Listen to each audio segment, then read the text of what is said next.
राज्यात निर्माण झालेल्या इंधन टंचाईचा सर्वात मोठा फटका आता थेट पालघर जिल्ह्यातील जव्हार, मोखाडा, विक्रमगड, वाडा इथल्या शेतकऱ्यांना बसू लागलाय।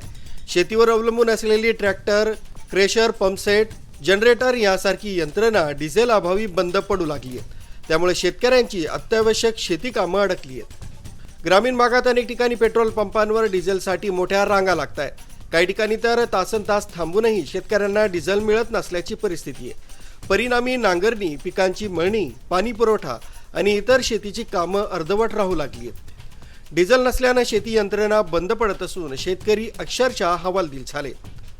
राज्यात अनेक भागात इंधनासाठी लांबच लांब रांगा लागल्याचे चित्र दिसतंय। काही ठिकाणी 2 किलोमीटरपर्यंत वाहनांच्या रांगा लागल्याच्या घटना समोर आल्या आहेत। तर पंपांवरून इंधन न मिळाल्यामुळे वाद आणि गोंधळही निर्माण झाल्याचे प्रकार घडले। घेतला एकदम चुकीचा आहे।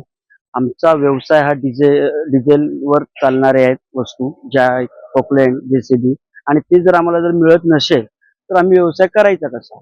आणि हे करताना आम्हाला खूप आमची दमछाक होते। आम्ही 10-15 किलोमीटरवरून जेसीबी नाही आणू शकत, पोकलँड आणू शकत नाही, तरी आम्हाला तुम्ही कॅनमध्ये देण्याची कृपा करावी। आणि प्रशासनाला आमची हीच विनंती आहे की पेट्रोल पंपावर जेसीबी आणि पोकलँडवाल्यांना डिझेल कॅनमध्ये मिळण्याची परवानगी मिळावी। नेमकं कोणत्या गोष्टी आहेत की त्याच्यावर परिणाम झाला? आता आमची जेसीबी, पोकलँड प्रामुख्याने वीज भट्टी चालू आहेत, काही वन विभागाची कामं चालू आहेत, रस्त्याची कामं चालू आहेत। त्याच्यामुळे आम्हाला खूप त्रास सहन करायला लागतो की एवढ्या लांब आम्ही डिझेल नाही नेऊ शकत, एवढ्या लांबून आम्ही डिझेल जेसीबी, पोकलँड नाही आणू शकत।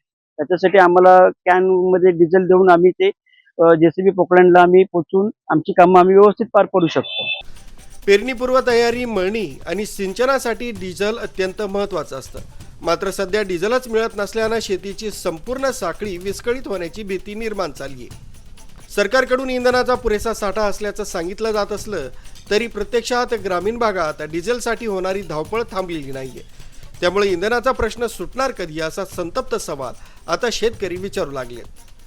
गरज आहे ती तातडीने इंधन वितरण सुरळीत करण्याची, अन्यथा डिझेल टंचाईचं संकट वाढत गेलं तर त्याचा मोठा फटका आदिवासी म्हणून ओळखला जाणाऱ्या पालघर जिल्ह्यातील शेती उत्पादनावर आणि थेट शेतकऱ्यांच्या अर्थकारणावर बसणार हे निश्चित मानलं जात आहे। आरबी न्यूजसाठी मलिक शेख, मोखाडा।